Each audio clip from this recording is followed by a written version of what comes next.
Well, let me talk about chaga a little bit. It's a very unique mushroom. In fact, it's the not mushroom, because chaga is not technically really a mushroom. Chaga is what we call a sclerotium. And a sclerotium is where you have the mycelium, which is the vegetative state of the mushroom, of the fungus, during the fungal life cycle, growing into the bark of the birch tree, specifically the birch tree.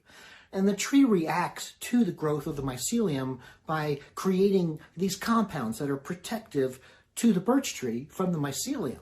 Turns out that as the mycelium grows into the tree starts to create more wood around it, so it looks like it's a tumor on the tree. I discussed a doctrine of signatures before. Doctrine of signatures is the old way that in folk medicine, they would try to figure out what a herb or a mushroom was good for. And they said, well, gee, like Ryan's mane, if it looks like the brain, maybe it's good for the brain. So if it looks like a tumor, maybe it's good for cancer.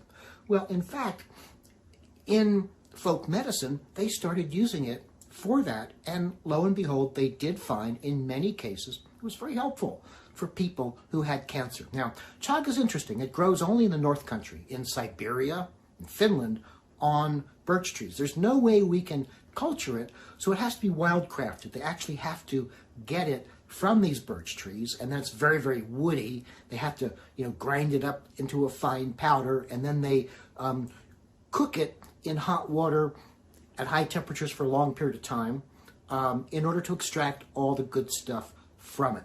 It has a mildly bitter taste, but what's really interesting is that it contains a lot of compounds that aren't produced by the mycelium, but in fact are produced by the birch tree. There's betulinic acid and betulin, which have been shown to have anti-cancer kinds of properties to them.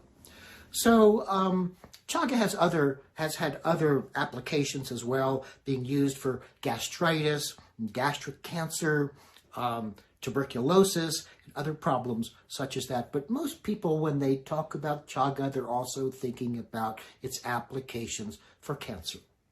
So, hey, if you like this information, why don't you subscribe to this channel? You'll get a whole lot more coming down as I keep producing more and more of these videos.